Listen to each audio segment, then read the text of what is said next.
Hoy comenzamos un fin de semana en el cual vamos a estar hablando de escatología. Vamos a estar hablando de algunos temas proféticos. El tema de esta noche lleva por título el panorama económico futuro. De hecho, había otro tema que lo he presentado en varias ocasiones, probablemente ustedes lo han visto, se titula el panorama económico predicho. Muchas personas piensan que la Biblia no habla de economía. Sin embargo, hoy vamos a ver que sí hay una profecía que tiene que ver con la economía, cómo se va a desarrollar la economía, particularmente en el tiempo del fin. Les invitamos desde ya para que nos puedan acompañar también mañana. Mañana vamos a estar presentando dos temas que lleva por título lo que son las leyes dominicales en el mundo. Y vamos a estar viendo no solamente las leyes dominicales en el contexto de Estados Unidos, que es el foco central que como iglesia nosotros tenemos para la profecía, sino que vamos a ver cómo también ese mismo proceso se está dando en otros países y probablemente nosotros somos inconscientes de eso. Vamos a estar viendo dos partes porque son varias noticias que vamos a estar analizando que han acontecido recientemente y que nos indican que sin lugar a dudas el panorama se está preparando para que Jesús vuelva. Al fin y al cabo, la ley dominical es el clímax de la escatología, según nuestra concepción adventista, y lo que indica es que Jesús está a las puertas. Así que ojalá que nosotros podamos, mirando todas estos detalles y estas profecías, prepararnos cabalmente y preparar a otros con este conocimiento para que cuando Jesús venga, muchas otras personas también puedan estar preparados y listos. Vamos entonces a comenzar en esta noche y antes vamos a inclinar nuestro rostro para tener una palabra de oración. Gracias te damos, Señor, porque tú has sido bueno con nosotros. Tú nos has dado vida y nos has dado salud. Tú nos has preservado la existencia y nos has dejado conocerte. Nos has dejado conocerte en el contexto de la Iglesia Adventista del Séptimo Día. Ayúdanos, oh Señor, en esta hora, al expresar tu palabra, que la misma pueda ser viva y eficaz. Que seas tú, Señor, el que nos pueda dirigir de tal manera que podamos nosotros vislumbrar parte del futuro como tú lo ves. En el nombre de Jesús, amén. Para iniciar nuestro tema, hemos de decir que en el tercer siglo, el imperio romano había comenzado a ser socavado por las invasiones bárbaras. De hecho, si usted recuerda, estamos hablando, si usted sigue la cronología establecida por Daniel, estaban los imperios Babilonia, Medo-Persia, Grecia y Roma. Nos estamos ubicando en el último imperio de esa profecía, Roma. Cuando Roma había comenzado a declinar, cuando Roma estaba perdiendo su poder como imperio. Eso ocurre más o menos en el tercer siglo y comienza a ocurrir porque el imperio comenzó a ser invadido por las diversas tribus bárbaras que comenzaron a irrumpir en ese territorio que hasta ese momento había mantenido una cohesión muy fuerte, pero que ahora esas tribus bárbaras comenzaron a corroer esa cohesión y comenzaron a resquebrajar la misma. Eso es parte de lo que nos está mostrando la historia. Para finales de ese siglo también se estima que Roma poseía cerca de 68 legiones de soldados.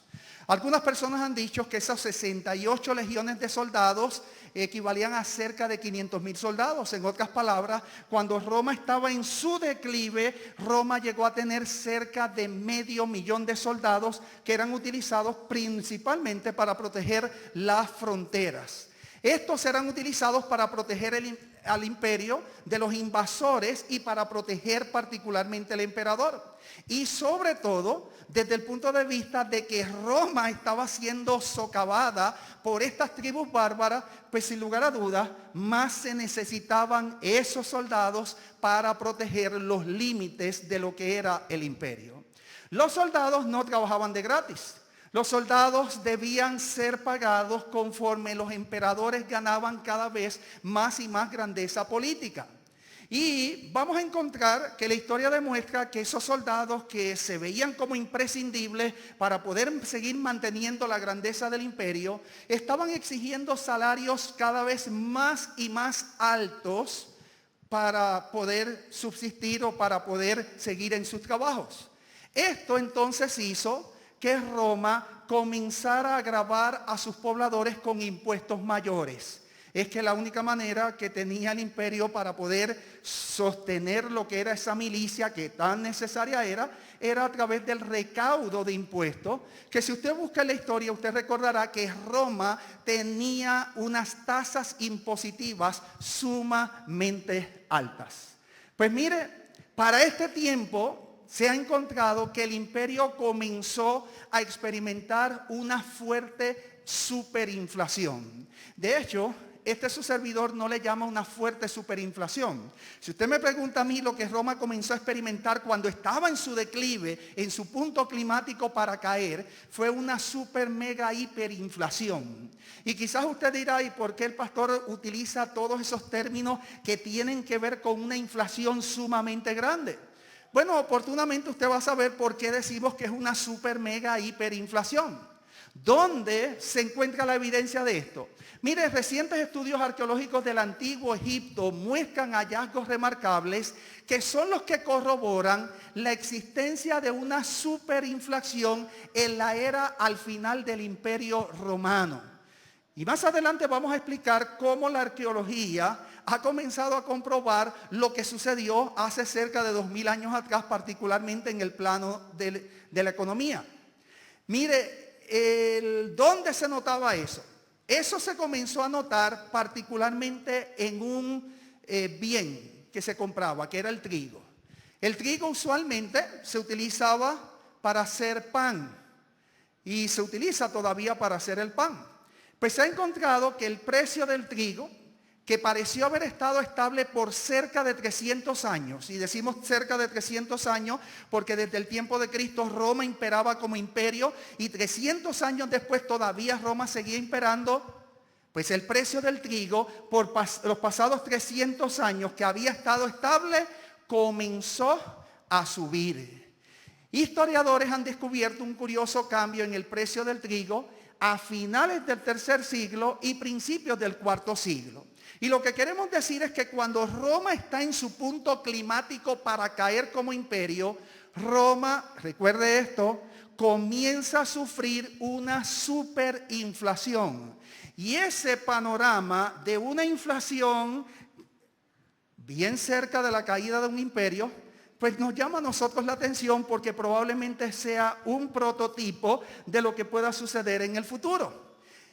¿Cómo descubrimos esto? Mire, el precio del trigo en un corto periodo de tiempo escaló a una altura de 100 veces su precio. Ahora entonces usted comienza a saber por qué su servidor dice una super mega hiperinflación. Para que usted me entienda qué era lo que estaba sucediendo allí en Roma, usted tiene que, vamos a transportarlo al tiempo presente. Por una libra de pan vamos a ponerle que usted paga $1. Para hacerlo fácil. Yo sé que no es la realidad, pero vamos a hacerlo fácil. Usted paga $1. Pues ahora imagínese que usted sigue ganando lo que usted gana. Y ganando lo que usted gana, ahora usted tiene que pagar $100 por la misma libra de pan que anteriormente, ¿cuánto le costaba? $1.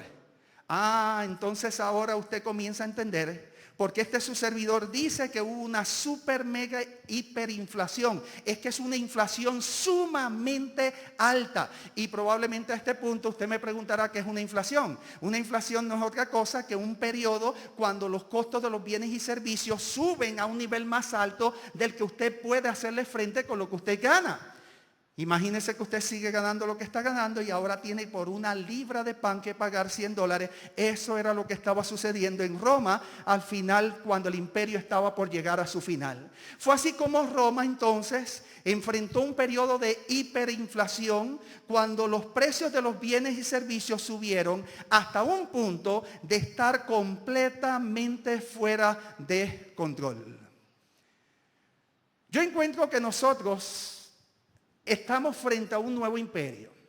No se le llama así, pero sí pudiéramos nosotros decir que los Estados Unidos de Norteamérica son el nuevo imperio romano. Y el nuevo imperio romano, porque sí, Estados Unidos ha tenido una anexión imperialista, así se le conoce, ha comenzado no solamente a dominar su territorio, sino a establecer bases fuera de su territorio para tener un control. Eso se llama la expansión imperialista. Pues mire, ese nuevo imperio romano, si usted me pregunta a mí, yo creo que está repitiendo el mismo escenario que repitió el antiguo imperio romano. Y lo que quiero decir es que en Estados Unidos se están dando unas características que parecieran asemejarse bastante a las mismas características que hubo en Roma antes de que Roma llegase a su final. Eso entonces nos lleva a preguntarnos, ¿no será también esto un preludio de que los Estados Unidos de Norteamérica también se dirigen hacia su final? ¿Dónde usted encuentra esto? Mire, después del 11 de septiembre del año 2001, el presupuesto militar ha escalado sobre los años hasta poseer actualmente el costo de cerca de $1 trillón desde lo que fuese el 11 de septiembre del año 2001. Y la pregunta que uno se puede hacer es, ¿sabe usted lo que es $1 trillón? Mire, eso es mucho dinero. Mire, el costo de la milicia unido a otros gastos relacionados equivale hoy día a 1/3 parte del presupuesto federal. Eso es un ascenso vertiginoso, porque cerca del año 2001 Estados Unidos tan solo gastaba $370 billones en lo que tenía que ver con el armamento, con lo que tenía que ver con la milicia. Y de cerca de $370 billones, después del 11 de septiembre ha aumentado hasta $1.000 billones. Eso es lo que queremos decir con $1 trillón. Pues mire, lo que queremos decir es que Estados Unidos cada vez ha aumentado más su gasto de defensa, que era lo mismo que estaba sucediendo en el antiguo imperio romano, cuando estuvo por llegar a su fin. Mira, aquí hay una gráfica, es una gráfica que llega hasta el año 2016, pero muestra lo que hemos querido decir. Si usted se fija, aquí está una gráfica de barras en el 2001, lo que gastaban en defensa Estados Unidos, y si usted mira esas barras, ¿van en qué? En ascenso. Eso significa que aquí está la prueba de que Estados Unidos ha ido incrementando sus costos en lo que tiene que ver con el gasto de milicia. Aquí hay otra gráfica donde nos demuestra, si usted se fija aquí, la cuarta es defensa. Dice $830.9 billones. En otras palabras, esa es la cantidad, es el cuarto renglón más alto después del de educación que Estados Unidos invierte en lo que tiene que ver con la defensa. Y aquí hay una gráfica tipo pie chart donde nuevamente usted va a encontrar que la defensa equivale un 13% cuando se toma en consideración lo que es el gasto federal, estatal y local. Por eso el porciento aquí baja un poco más. Sin lugar a dudas, en la era del Imperio Romano, como ahora, los Estados Unidos eran la gloria del pueblo. Y los soldados en aquel tiempo eran reverenciados como hoy día lo son, y respectivo al costo y la corrupción que pueda existir. ¿Y por qué decimos que en la era del Imperio Romano los soldados eran reverenciados? Porque eran los que les daban la gloria al imperio, eran los que hacían que el imperio se expandiera, eran los que hacían que el emperador pudiese seguir expandiendo sus territorios y permanecer en el poder. Así que los romanos estaban orgullosos de su territorio y por eso honraban a los soldados. Estados Unidos, como el nuevo imperio romano, ha llegado a reverenciar a los soldados. Si usted busca, usted va a encontrar que en ocasiones se llega a decir que los soldados están combatiendo en otros países para propagar los principios de la libertad que acompañan el sustrato cultural y teológico de los Estados Unidos de Norteamérica. En otros lugares se nos dice que no solamente están propagando la libertad, que están estableciendo derechos humanos en países donde no hay derechos humanos. Y aunque todo este discurso puede parecer muy lógico y muy bueno, la realidad es que detrás del ejército se esconden también otros intereses y otras obras que a veces no se dan a conocer al público, pero que no son tan loables como las que estamos mencionando. Y con esto lo que quiero decir es que a pesar de toda la corrupción que pueda existir detrás de la milicia, todavía los Estados Unidos de Norteamérica reverencian a sus soldados. Esa reverencia ha llegado inclusive hasta las puertas de nuestras iglesias.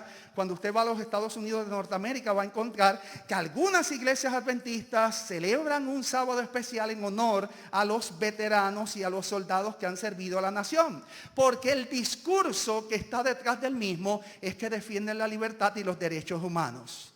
Sin embargo, tendríamos que reconocer que ese ejército cada vez está subiendo más y más en lo que tiene que ver con el costo que paga la nación por sostener él mismo y por sostener lo que es su grandeza. La pregunta clave que surge es, ¿cómo si los Estados Unidos de Norteamérica cada vez están teniendo problemas económicos mayores, aunque Donald Trump está tratando de solucionar supuestamente eso, cómo ellos pueden hacerle frente o han podido hacerle frente a lo que es esa alza en el incremento de lo que es la milicia? Pues mire, hay varias formas y yo quiero ahora entrar en cómo se ha hecho eso. La solución hoy día tiene que ver con eso que usted ve ahí. Y ahí nos presentan dos soluciones. La primera de ellas es que Estados Unidos tiene una maquinita de hacer dinero. Y funciona de lo más bien. Así que cuando ellos tienen algunas necesidades particulares, ellos imprimen más dinero. Y la realidad es que aunque la impresión de dinero sin un sustento que lo avale puede crear un problema económico, lo que Estados Unidos ha estado haciendo es siguiendo un principio de economía que se llama el principio keynesiano.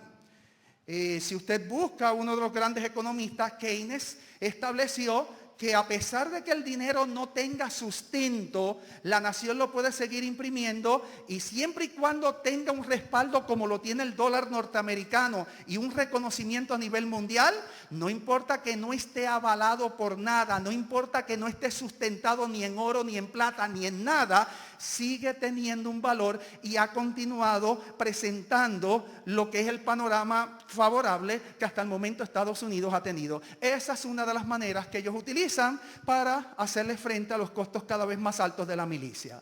Pero el segundo es los dos certificados que usted ve allí al lado. Esos certificados se llaman bonos de guerra o bonos de defensa. Donald Trump le cambió el nombre, ya no se llama el Departamento de Defensa.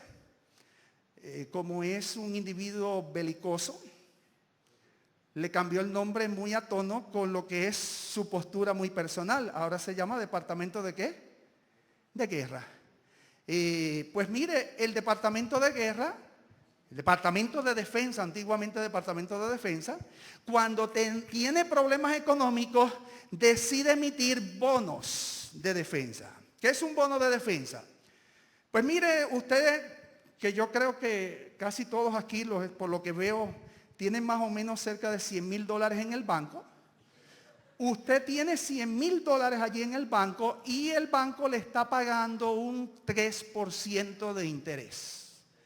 Pero usted oyó que el gobierno de los Estados Unidos emitió una serie de bonos de defensa, de guerra, donde ahora esos bonos pagan un 6%. Entonces usted, que no tiene que ser muy matemático para eso, dice, entre el 3% que me está pagando el banco y el 6% que me promete dar el gobierno, que escúcheme, los bonos del gobierno son AAA. ¿Usted sabe lo que significa AAA? El que ha estudiado un poquito de administración sabe que esa es la clasificación de los bonos más seguros que existen. Es que el gobierno, una vez le presta a usted dinero, siempre le va a pagar. Después que no sea el gobierno de Puerto Rico. Porque ese es el problema que están teniendo los bonistas aquí. Pero escúcheme, se presume que Estados Unidos, unos bonos de Estados Unidos son AAA, siempre le va a pagar. Y usted dice, pues mira, yo voy a sacar los $100,000 que yo tengo en el banco y ahora se los voy a prestar al gobierno de los Estados Unidos. Y usted entonces da a través de una casa de corretaje o a través de un broker, de alguien que maneje esto, le da los $100,000, él hace los contactos y ya usted le presta ese dinero al gobierno y ahora cada 6 meses ellos le van a estar dando el interés de un 6% y usted lo puede hacer a 5 a 10 años. ¿Usted sabe qué va a pasar a los 10 años cuando le llegue la fecha de vencimiento? El gobierno le va a devolver los $100,000 que usted le prestó. Pero cada 6 meses le va a estar pagando un interés por lo que usted le prestó. Pues mire, ese es otro proceso que el gobierno de los Estados Unidos utiliza para poder costear los altos gastos que está teniendo en lo que tiene que ver con la infraestructura de defensa. Eso es lo que sucede hoy día. ¿Qué sucedía en el tiempo de Roma? Vamos entonces hacia allá. Miren, en el imperio de los romanos la solución era más simple y directa. En vez de pagarle a los soldados con el denario usual que tenía la cara del emperador, mire, y eso que usted ve ahí es un denario de aquel tiempo, si mal no recuerdo, la cara que está ahí es la del emperador Maximiliano. En vez de pagarle a los soldados con ese denario, Roma comenzó a preparar unas monedas cubiertas de plata, las cuales cada vez tenían menos plata. Pues mire, usted sabe que cuando hay un problema siempre hay gente inteligente o que se quiere pasar de inteligente. Y allá en el Imperio Romano, cuando se tenía que seguir pagando a los soldados y la milicia seguía aumentando porque era la única manera de repeler a los invasores bárbaros para que el imperio no cayera, dijeron, no podemos despedir los soldados, pero no hay dinero. Y a alguien se le ocurrió una idea. ¿Por qué la plata que tenemos, que utilizamos para hacer las monedas, no las hacemos en plata? ¿Por qué no hacemos las monedas en cobre y las recubrimos de plata? Al fin y al cabo, la gente va a pensar que es ¿qué? ¿Una moneda de qué? De plata. Pues mire, a alguien se le ocurrió esa idea y eso comenzó a hacer el Imperio Romano. Pero usted sabe que por más secreto que las cosas se mantengan, siempre se filtran. Así que por algún lugar se filtró de que las monedas ya no eran completamente de plata. Más aún, a lo mejor no se filtró, escúcheme, usted lo sabe. Cuando usted toma en su mano una moneda de plata y una moneda de cobre recubierta de plata, ¿qué pasa? Oh, el peso cambia, la moneda de plata pesa más. Y las personas probablemente se percataron de que esas monedas ya no eran completamente en plata. Ahora escúcheme, eso fue lo que comenzó a causar la super mega hiperinflación de la cual hablamos. Vamos a verlo. Mire, esto provocó que los comerciantes egipcios, al percatarse de esta realidad, subieran los precios del trigo. ¿Por qué?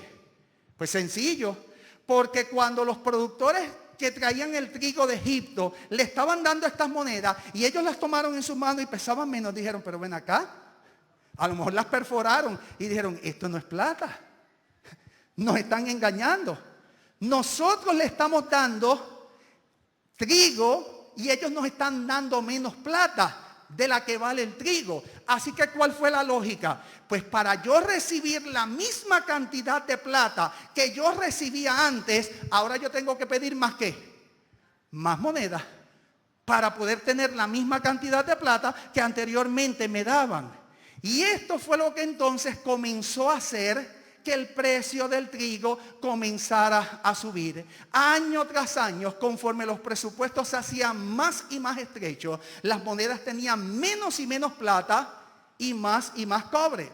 ¿Cómo sabemos esto? Porque hallazgos arqueológicos muestran que el denario recubierto de plata a principios del IV siglo, es decir, cuando Roma estaba en su apogeo por caer como imperio, la plata era de tan solo 0.5%. Mi hermano, escúcheme. No llegaba ni a un 1% de plata. Esa es la razón por la cual comenzó a haber la superinflación que comenzó a haber en aquel tiempo. Conforme el valor de la moneda declinaba, eso hizo que los comerciantes, como dijimos, demandaran más moneda, ya sea por sus bienes o por sus servicios. Mire, de igual forma, los Estados Unidos de Norteamérica cada vez poseen presupuestos mayores cada año y tienen una moneda que cada vez declina más y más en valor. Yo recuerdo cuando uno toma las clases de administración, se le enseña que el dinero va perdiendo su poder adquisitivo cada año que pasa.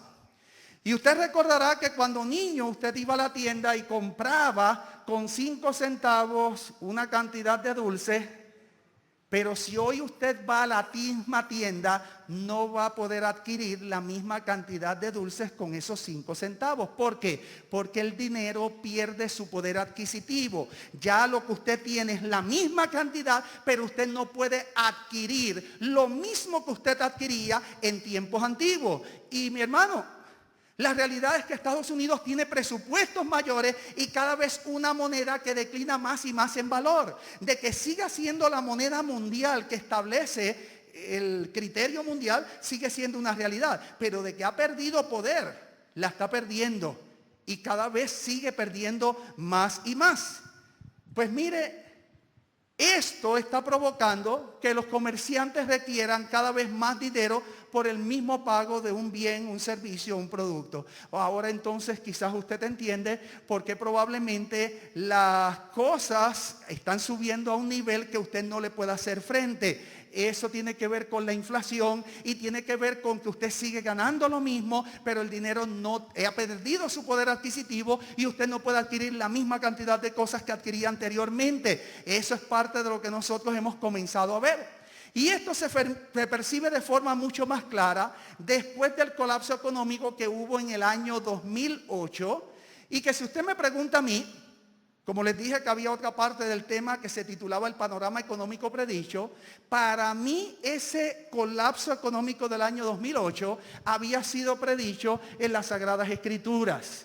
Ese es otro tema que hemos estado presentando y que sí demuestra que ese panorama estaba allí en la Escritura. El colapso económico del 2008 había sido predicho por Santiago. Y ese colapso económico pareciera marcar el inicio de un deterioro mayor de la economía de los Estados Unidos. De hecho, ese último colapso será el que va a sumir a los Estados Unidos de Norteamérica, muchos de nosotros creemos, en una gran crisis. Aquí usted tiene una imagen de lo que fue el colapso económico del 2008. Si usted recuerda, ese colapso vino movido por lo que se llama en economía una burbuja que hubo con relación a los bienes raíces o lo que tiene que ver con los bienes inmuebles, casas y terrenos. Por años se nos había enseñado a nosotros que la mejor inversión que había era en una casa o en un terreno, porque mientras un carro y cualquier otro bien depreciaba, casas y terrenos no depreciaban, sino que ¿qué? Apreciaban. Pero en el año 2008, por primera vez, nosotros vimos un fenómeno nunca antes visto. Lo que tenía un valor que no disminuía, sino que aumentaba, comenzó a disminuir y causó una crisis económica en los Estados Unidos que si el gobierno no hubiese intervenido, nosotros hubiésemos estado en la misma situación que estuvo los Estados Unidos en la Gran Depresión de 1929. ¿Usted sabe por qué no llegamos ahí? Porque el gobierno de Estados Unidos ya tiene experiencia y ellos lograron reversar con una reserva que tenían de cerca de $1,000 millones, lograron reversar ese proceso cuando estaba en la 4ª etapa por llegar a la 5ª etapa. La 5ª etapa es la depresión. Quizás usted no lo percibió, pero en el 2008 estuvimos a punto de llegar a la depresión. Pero esa reserva creó nuevamente la confianza y la economía se basa en confianza. Y como se creó nuevamente confianza, la economía se pudo volver a restaurar al nivel que se restauró. Pues mire, miles de personas perdieron sus casas en ese tiempo. Pero ¿qué es lo que su servidor está diciendo en este momento? Mire, lo que nosotros experimentamos en el 2008 fue un pálido reflejo de lo que será el último colapso económico que debe ocurrir en los Estados Unidos antes de que Jesús venga. Y mire, aquí hay un gráfico que yo no sé si usted está con los ojos abiertos y logró ver lo que había ahí. Parece que no. Pero para beneficio de ustedes lo voy a repetir de una manera particular. Ese gráfico demuestra que Estados Unidos va en declive. ¿Quieren verlo? Déjenme ver si está aquí. Este es el colapso económico del 2008. Está mucho más claro. Usted ve personas, ve muchas casas de campaña allá atrás, personas en la calle. Es que hubo miles de personas en buenas posiciones que perdieron su residencia y algunos de ellos tuvieron que vivir en lugares que no esperaban vivir. Pues mire, ese es el 2008. Yo estoy diciendo que debe haber un colapso mayor y se basa en esto. En esta imagen usted ve el mapa de los Estados Unidos de Norteamérica con una cadena y un peso que dice ¿qué? Deuda. Estados Unidos está en medio del agua y aquí hay un número. Dice 10,000 ¿por qué? Por minuto. ¿Usted sabe qué es eso? Esa es la cantidad de deuda que los Estados Unidos de Norteamérica como nación adquieren cada minuto que pasa.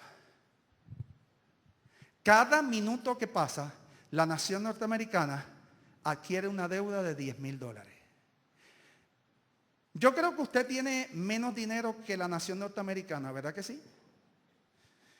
Pero vamos a poner que usted que tiene menos dinero que la nación norteamericana, vamos a suponer que usted se endeuda por 1 centavo cada minuto que pasa. Le hago una pregunta, la lógica nos lleva a algo. ¿Qué va a pasar después de un tiempo considerable? La economía suya se va a ver afectada y su economía se va a arrancar. Mire, la lógica nos dice eso. ¿Y qué es lo que yo les quiero decir en esta hora? Que no importa cuánta dinero tenga los Estados Unidos de Norteamérica, cuán poderosa sea la nación norteamericana, si está adquiriendo una deuda de $10,000 cada minuto, la lógica nos dice que va a llegar un momento en que la economía se va a trancar. Como es un tema que me apasiona, he buscado información y algunas personas dicen que la economía de Estados Unidos nunca va a caer. Le voy a decir por qué. Japón tiene una deuda mayor que los Estados Unidos de Norteamérica y sigue subsistiendo. ¿Por qué? Porque cuando una nación adquiere una deuda que probablemente no pueda pagar, ¿usted sabe que Estados Unidos tiene una solución? Impuestos. Aumenta los impuestos y le hace frente a la deuda.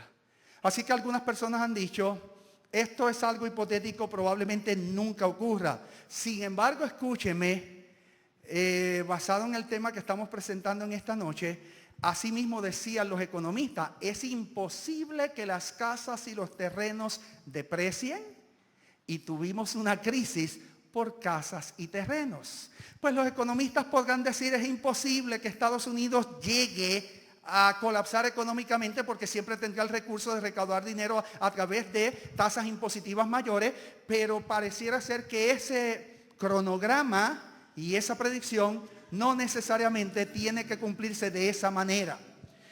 De hecho, nosotros vamos a encontrar que quien hizo la predicción de que iba a haber un colapso económico fue Jesús. Y usted me va a decir, pero pastor, que Jesús, que yo he leído los evangelios, habló de que iba a haber un colapso económico. Pues sí. Mire, el sermón profético enunciado por Jesús, que llega a ser expuesto en los evangelios sinópticos, es el que nos predice de ese colapso económico. De hecho, de los evangelios, el evangelio que más detalles expone, o que expone estos detalles, mejor dicho, es el evangelio de Lucas. Mire, Mateo, Marcos y Lucas nunca hablan tan claro como Lucas. De hecho, Lucas es el evangelio que tiene tantos detalles que nos ayuda a precisar el año del nacimiento de Jesús. Esos detalles no están en otros evangelios. Es que Lucas como médico parece que estaba pendiente a los detalles y allí hay un detalle que él da que ningún otro evangelista lo pone. Es este evangelio el que pareciera exponer los detalles de la crisis económica última que ha de acontecer. Y usted me va a preguntar, y pastor, ¿y dónde está esa información? Bueno, esa información está en Lucas 21, 25 al 28. Mire, aquí está la profecía donde Jesús enuncia y predice el colapso económico. Lucas 21, 25 al 28 dice, entonces habrá señal en el sol, en la luna y en las estrellas. Y en la tierra angustia de las gentes, confundidas, algunas versiones dicen en perplejidad a causa del bramido del mar y de las olas. Desfalleciendo los hombres por el temor y la expectación de las cosas que sobrevendrán en la tierra, porque las potencias de los cielos serán ¿qué? serán conmovidas. Pues miren, mis hermanos, esa es la profecía que enuncia que va a haber una crisis económica. Y usted me va a decir, pero pastor, ahí yo no veo nada. Bueno, sí está ahí. Lo vamos a ver ahora a continuación. Vamos a ir analizando el texto. Mire, Lucas 21, 25 al 28.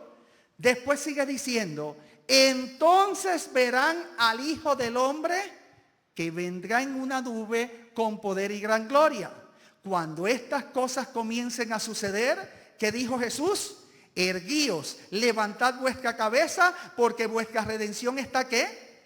Cerca. Miren, mis hermanos, cuando usted analiza esta porción, y quizás usted no se ha percatado, usted tiene que entender lo siguiente para ir sabiendo cómo es que está la predicción aquí o cómo se encuentra esa predicción aquí.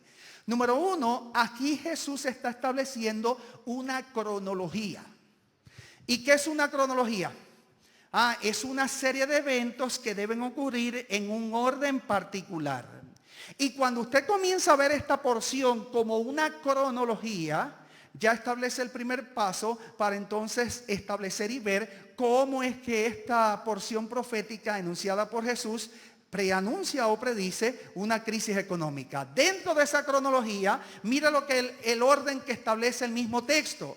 El texto dice en primer lugar que debe haber unas señales en la bóveda celeste. ¿Cómo yo sé que son señales en la bóveda celeste? Porque allí dice que va a haber señales en el sol, la luna y ¿qué? Y las estrellas, y el sol, luna y estrellas están en la bóveda celeste. Pues mire, ese es el primer elemento que debe ocurrir según la cronología. Usted y yo como adventistas del séptimo día sabemos que estas señales que están enunciadas aquí acontecieron cercano al año 1798.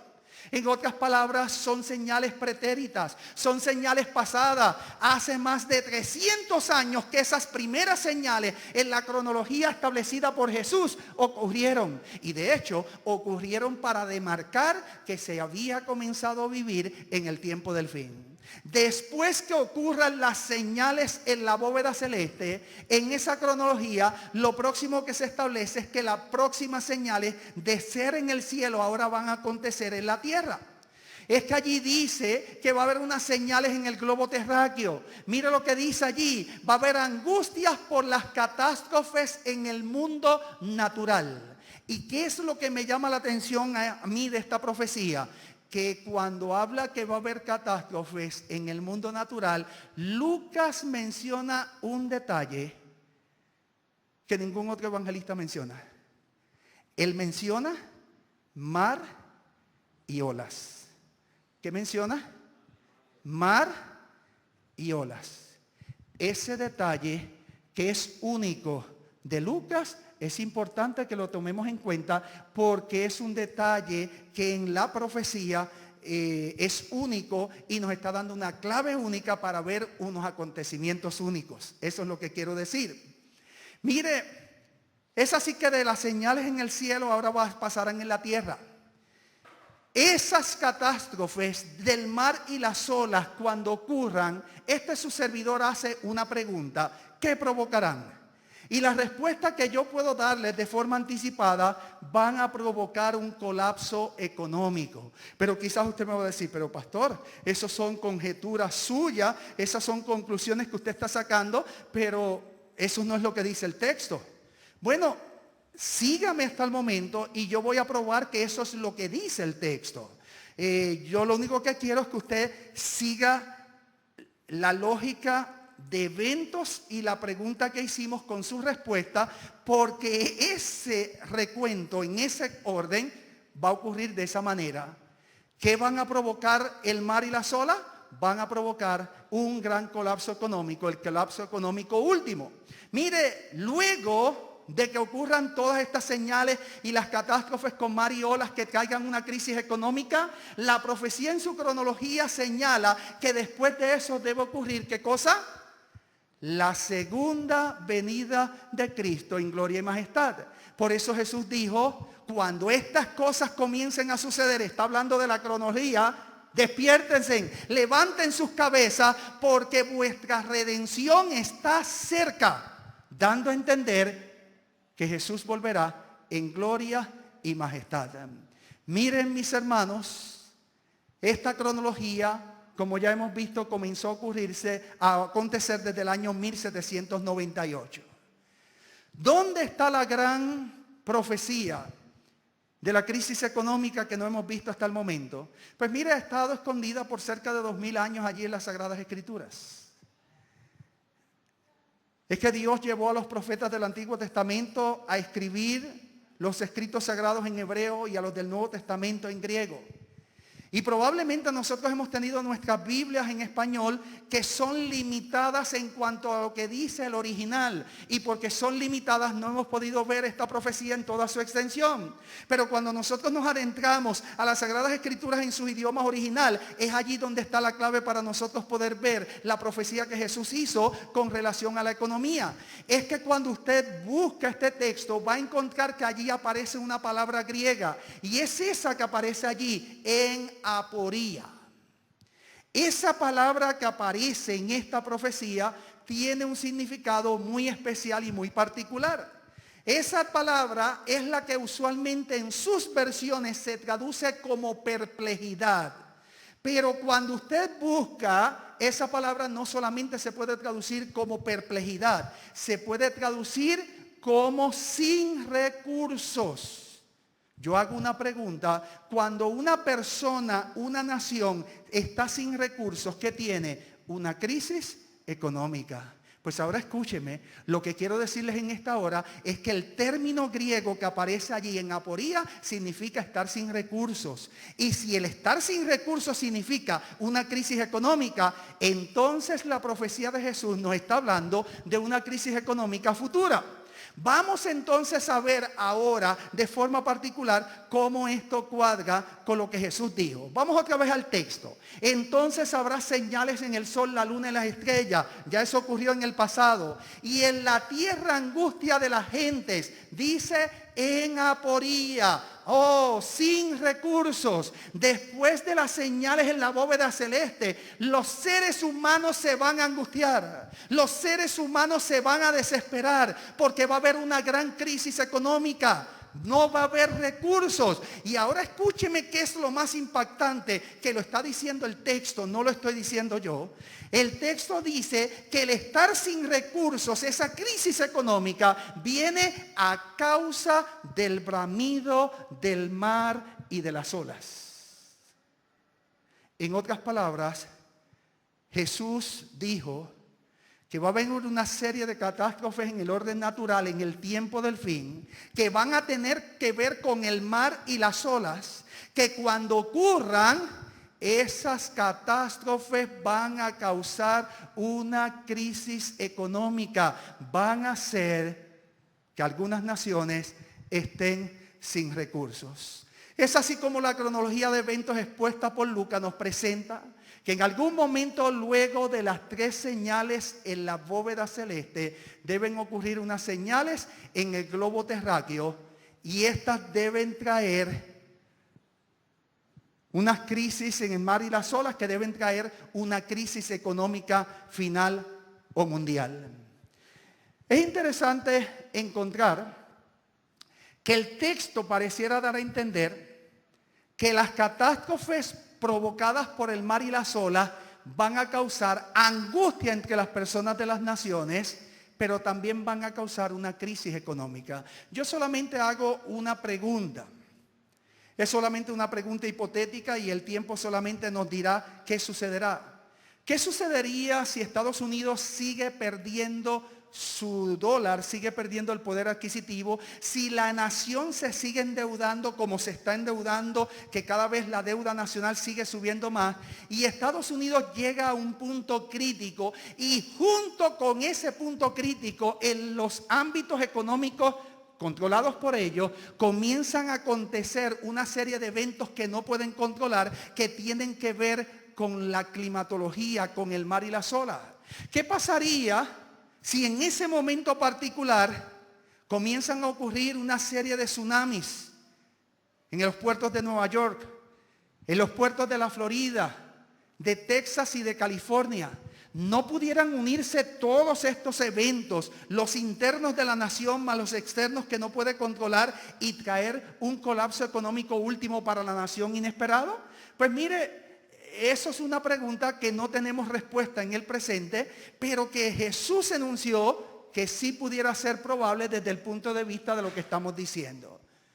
Quizás usted dirá, pero pastor, esa es una conclusión que se puede desprender de las Sagradas Escrituras. Elena G. de White está de acuerdo con esa postura. En otras palabras, lo que Elena G. de White escribió sustenta lo que hemos nosotros expresado. Pues mire, su servidor cree que sí. Elena G. de White, yo puedo tomarla de dos maneras. Escúcheme. Y esto es un principio de hermenéutica de los escritos de Elena G. de White. Elena G. de White en ocasiones escribe como teóloga y en otras ocasiones escribe como pastora. ¿Usted sabe qué es lo más que hace Elena G. de White? No escribir como teóloga. Lo más que hace Elena G. de White es escribir como pastora. Y yo creo que una gran mayoría de los miembros de la iglesia no se ha dado cuenta de eso, por eso es que llegamos a las interpretaciones que llegamos, que a veces no son correctas y son equivocadas. Sí, mis hermanos, escúchenme. Cuando usted entiende ese principio de que en ocasiones Elena G. de White está escribiendo teológicamente y en otras ocasiones pastoralmente, usted puede hacer una diferencia entre algunos escritos y les puede hacer una gran bendición. Pero si usted no percibe esa diferencia, puede ser que se confunda. Ahora yo quiero decirle que Elena G. de White, hablando como teóloga, interpreta el texto, no hablando como pastora. Y cuando Elena G. de White habla como teóloga, interpreta el texto, yo quiero que usted vea lo que ella dice. Hablando de las calamidades venideras, es decir, lo que va a ocurrir en el futuro, mire lo que ella dice. La destrucción de Jerusalén representa lo que sucederá al mundo. Y la advertencia que entonces dio Cristo continúa resonando a través de los siglos hasta nuestros días. ¿Cuál fue la advertencia que Cristo dio y que todavía sigue resonando hasta nuestros días? Ella dice cuál es. Entonces habrá señales en el sol, en la luna y en las estrellas, y en la tierra angustias de las gentes, confundidas a causa del bramido del mar y de las olas. Mi hermano, escúcheme. Elena G. de White, hablando de las crisis venideras, ella utiliza el mismo texto que nosotros estamos analizando. Ella utiliza el texto de Lucas capítulo 21 versículo 25 y dice que esa profecía todavía tiene un significado que debe resonar hasta nuestros días. Y después de ella mencionar Lucas 21, 25, ella lo interpreta. ¿Qué dije? No, ella no hace una aplicación. Eso es lo que hacen los pastores. Ella lo interpreta. Ahora ella está en su función de teóloga. Y cuando ella interpreta el texto, mire lo que ella dice. Sí, ese sí significa que no te quede duda alguna. Sí, ellos traspasarán sus límites. Está hablando del mar y de las olas. Está tomando la profecía que Jesús dijo y Elena G. de White está diciendo, sí, que no te quede duda alguna. El mar y las olas van a traspasar sus límites. Y ella dice, y habrá destrucción en su camino. Harán naufragar los barcos que navegan sobre las aguas tranquilas y con el peso de su propia carga irán rápidamente a la eternidad sin tiempo de ¿qué? De arrepentirse.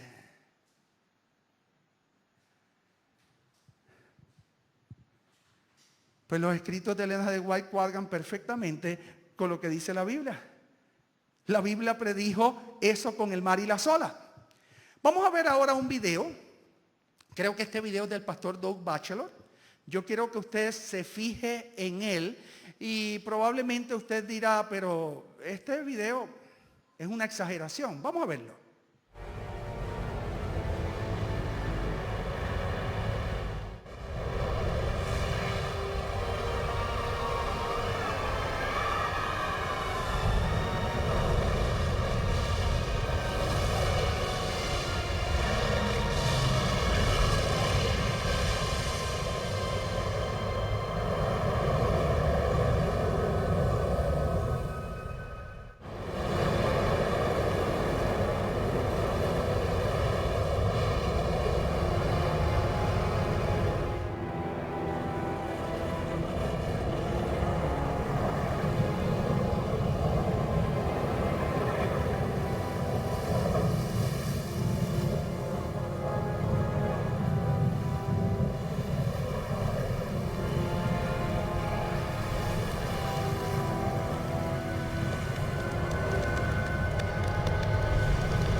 Después de ver el mismo, quizás más de una persona pudiera decir, pero pastor, como que a ese video se le pasó la mano, como que nosotros nunca hemos visto un tsunami de esa intensidad y de esa categoría. Pues mire, yo quiero que usted tome en consideración algo. Edward es el que está abajito. No, a la derecha. Sigue. No, ahí no, el de abajo. En los iconos de abajo. El rojo abajo. Sigue bajando, baja.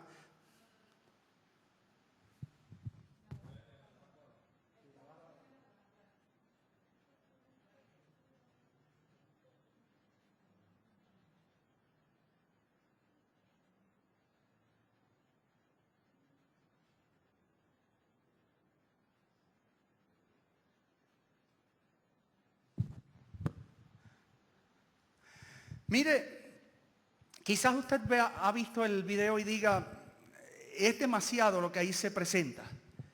Sin embargo, escúcheme, yo quiero que usted considere lo que vimos, lo que dice el texto a la luz de su contexto. No lo independice de su contexto. Mire lo que digo a continuación, siguiendo ese contexto. Las catástrofes van a ser de tal magnitud y van a poseer un alcance tal que el texto describe la reacción de las personas pobladoras del mundo en los siguientes términos. Y mire, hay veces que obviamos esas otras partes que están en el texto, que son parte del contexto y que nos ayudan a interpretar.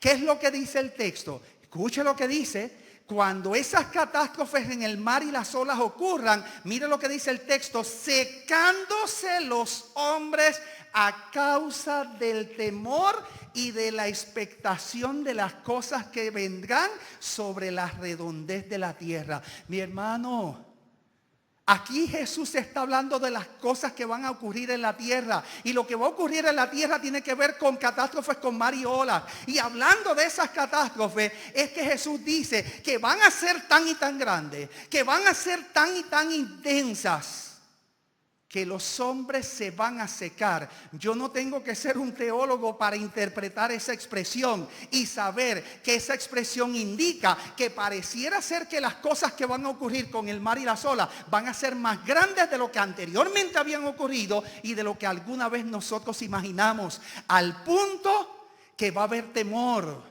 Va a haber expectación porque los hombres van a decir, ¿qué es lo próximo que va a ocurrir? Mi hermano, ¿y usted sabe por qué los acontecimientos tienen que ser grandes? Porque estos acontecimientos preanuncian otro acontecimiento mayor. Ese otro acontecimiento mayor es la segunda venida de Cristo en gloria y majestad.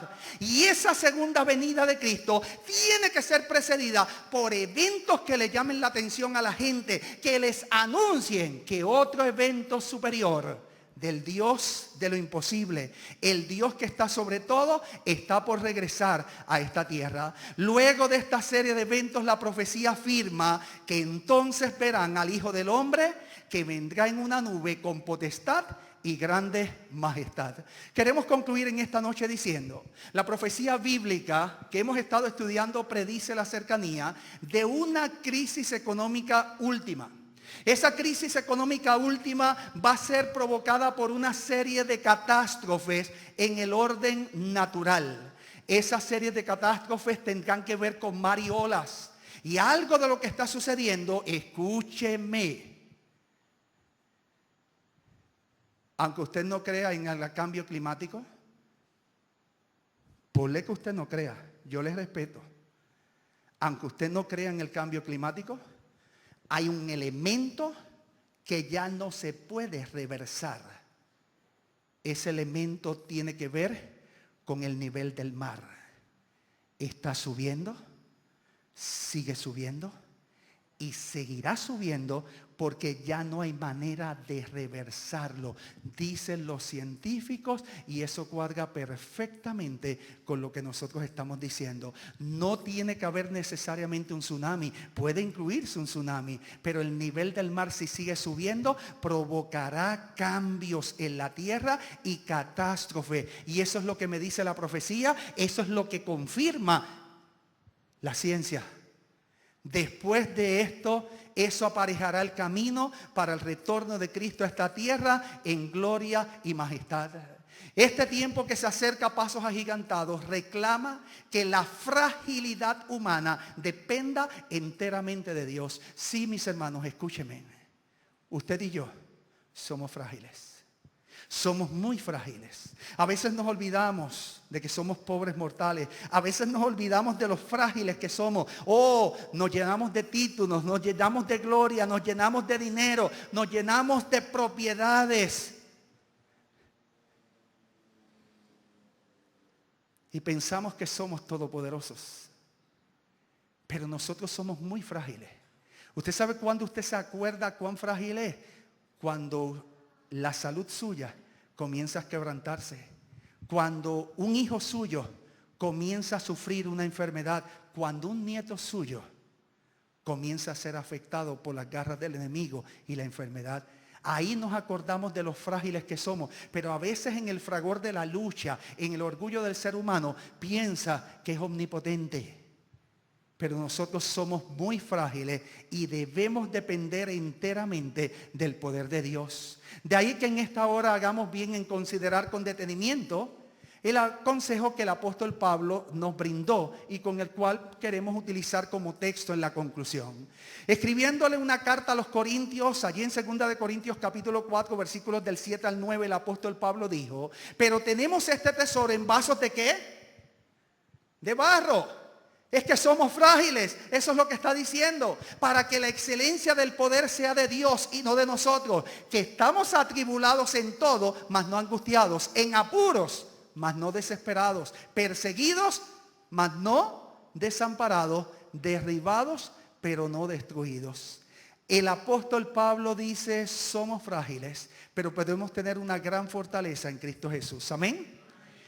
Y el texto de Corintios nos lleva a ver que a pesar de la fragilidad de nosotros, aunque estemos pasando por tribulaciones, apuros, desesperación y seamos perseguidos o derribados, podemos confiar en el Señor Jesús.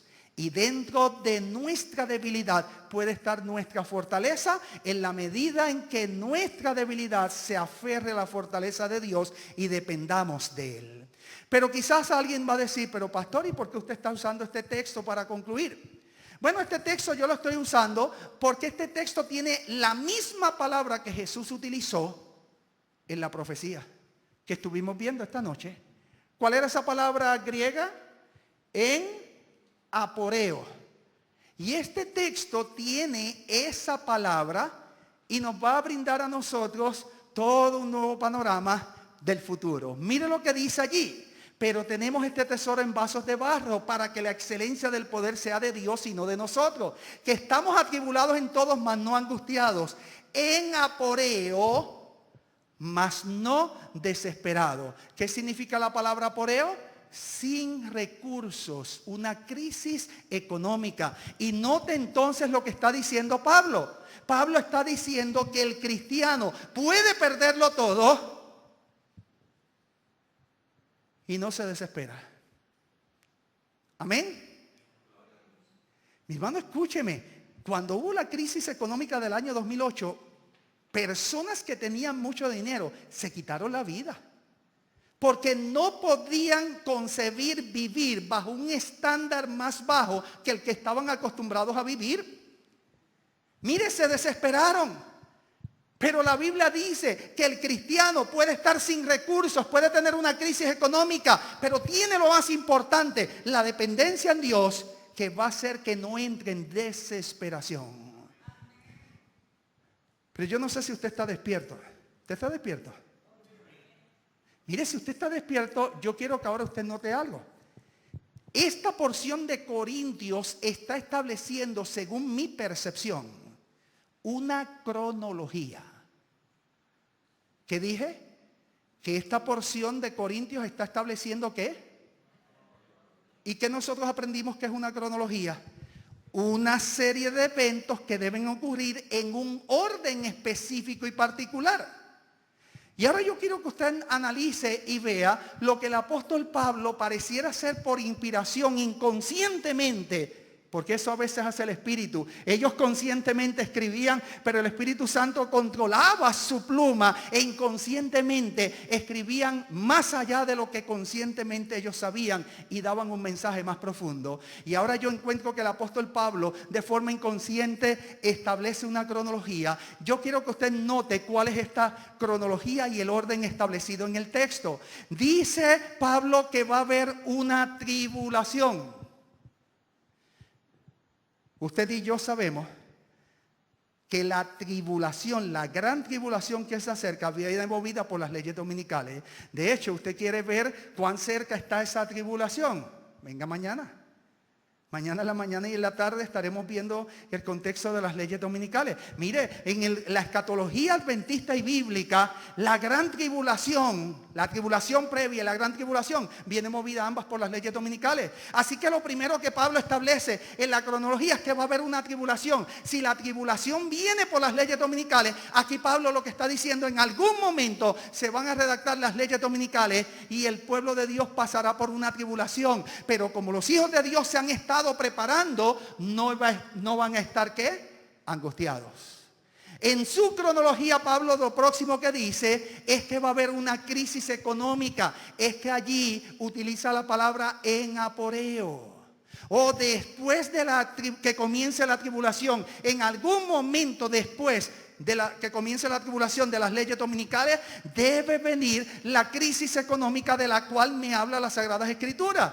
Pero porque los hijos de Dios se han preparado, están confiados en Cristo, están aferrados a Él, tienen su carácter y lo reflejan, no estarán desesperados. Después de eso, dice que serán ¿qué? Perseguidos. Mi hermano, escuche ahora la cronología.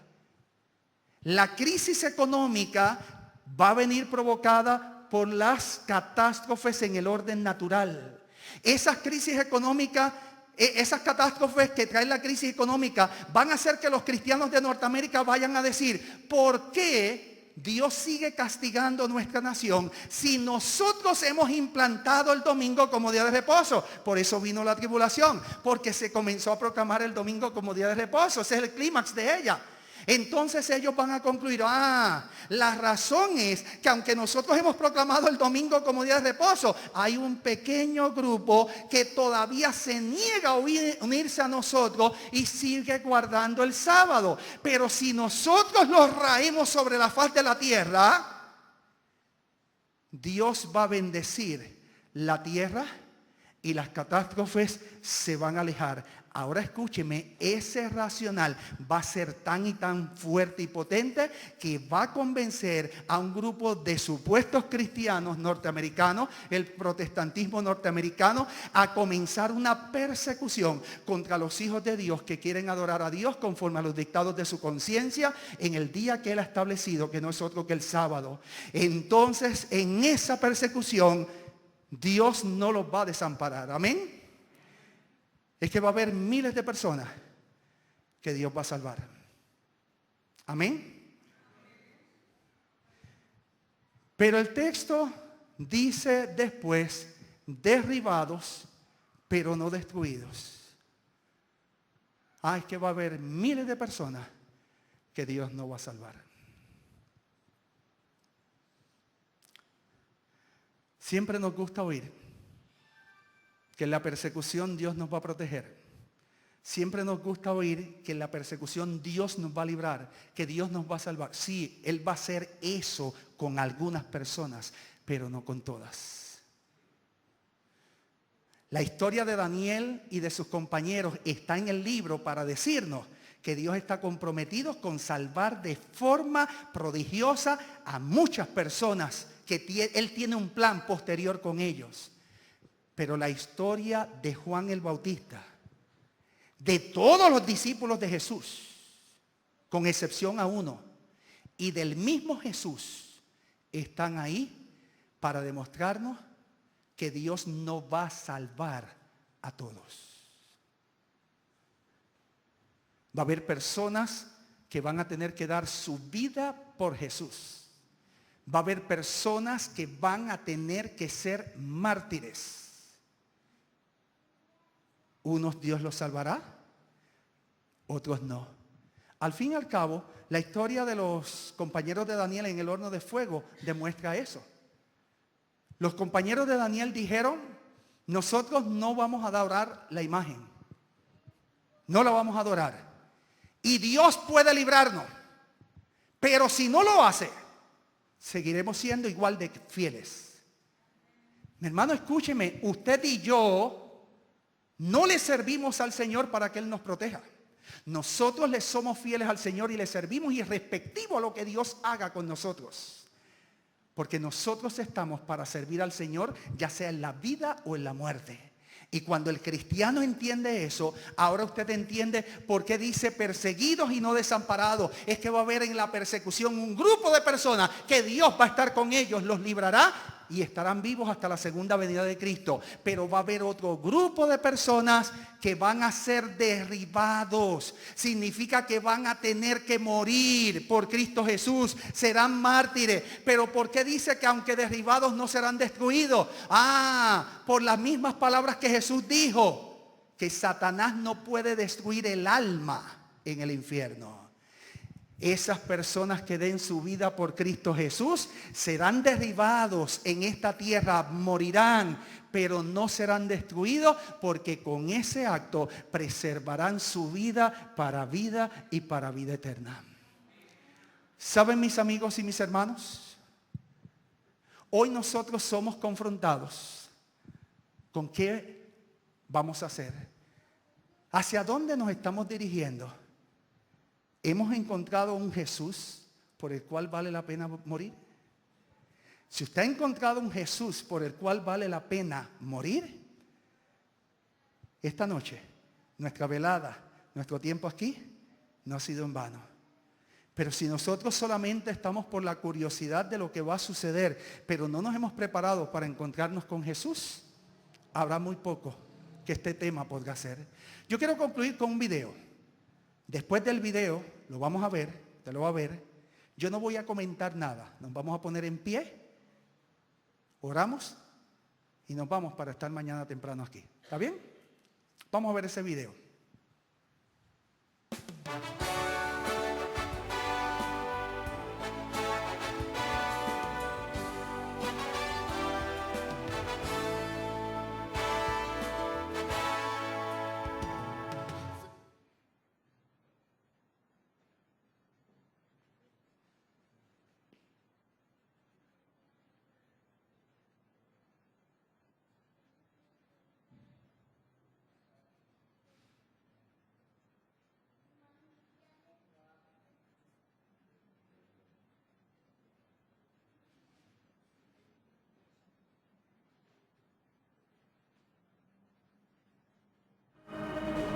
Stop the car! Stop the car! Pull the car over right now!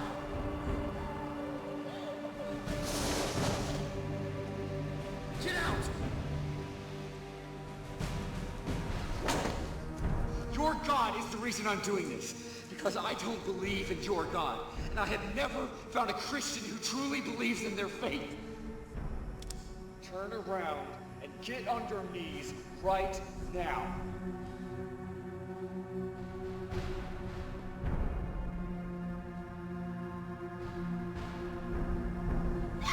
Shut up! You stay there, be quiet, and do not move!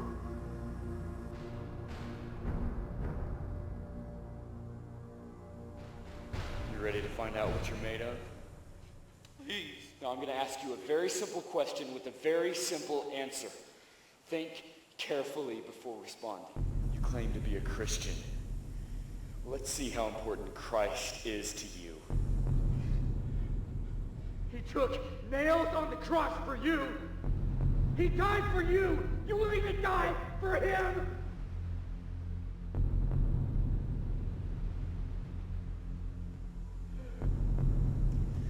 Now I'm going to ask you this question, and you have 10 seconds to respond. Your answer will determine whether you live or die. Your entire life comes down to this moment. Are you ready to die for your faith? Say the words, I'm ready, and I'll pull the trigger.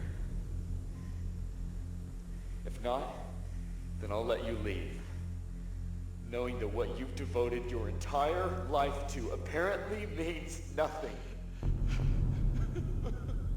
So, are you ready to die for your faith? 10, 9, 8, 7, 6, 5, 4, 3, 2, 1. I'm not ready. I'm not ready. I'm not ready.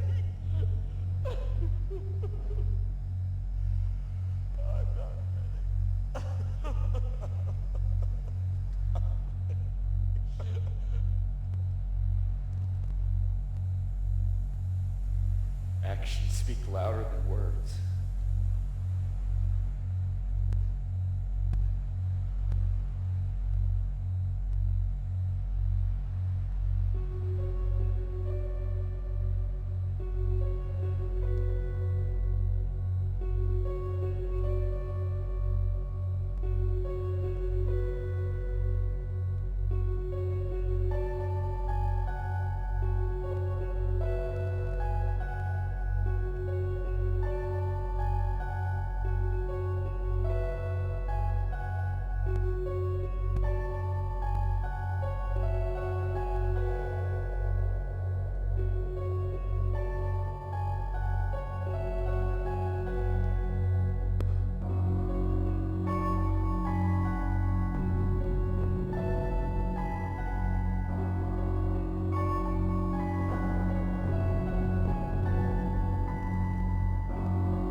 I rest my case.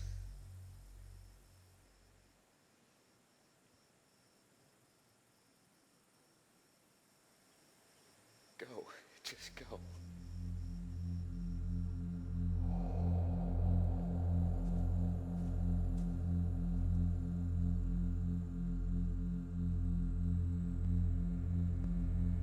If you were willing to die for him, then you'd be willing to tell someone like me about him.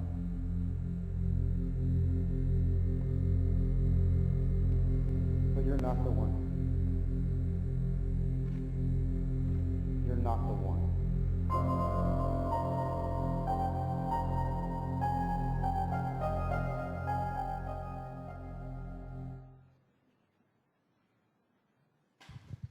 Les invito a ponernos en pie y que podamos concluir con una oración. Amado Dios que estás en el cielo, alabamos y glorificamos tu nombre en esta hora. Te damos las gracias, Señor, porque tú has puesto en nuestros corazones el reunirnos en tu casa de oración para poder vislumbrar parte del futuro como tú lo ves, para prepararnos y ser cabalmente irreprensibles en ese momento. Ayúdanos, oh Señor, a que podamos desarrollar en el tiempo presente una relación estrecha, viva y real contigo. Que la misma pueda llevarnos, Señor, a superar las dificultades del momento, pero sobre todo las pruebas del tiempo del fin. Quizás nosotros seremos la generación que estará en pie en el último tiempo Y tú necesitas, Señor, que nosotros sepamos parte de la agenda por adelantado. Que sepamos, Señor, que tú puedes librarnos, pero que aunque tú no lo hagas, seguiremos siendo fieles a ti. Ayúdanos, oh Señor, a que como tus hijos podamos nosotros compartir este mensaje con otras personas. Tú vienes pronto y una gran multitud de personas abrazarán la verdad en el contexto de una gran persecución. En el momento más terrible sobre la humanidad, cuando un grupo de cristianos saldrán de las iglesias nuestras, un grupo de hermanos que realmente te aman de todo corazón, que están en otras denominaciones porque te aman en medio de la persecución, saldrán para testificar la verdad presente e inclusive a dar su vida por ti. Ayúdanos a nosotros prepararnos para ser parte de esa gran multitud y que podamos por tu gracia nosotros ser encontrados irreprensibles y firmes en el tiempo final. Gracias te damos, Señor, por la oportunidad que nos das en esta noche de estar aquí. Llévanos con tu bendición hasta nuestros hogares. Danos un sueño feliz y placentero. Mañana un alegre despertar y que nuevamente podamos reunirnos aquí para continuar con esta serie que nos pueda ayudar a vislumbrar el tiempo en que vivimos y prepararnos para la eternidad. Estas bendiciones te las suplicamos en el nombre de Jesús. Amén. Dios les bendiga y les guarde.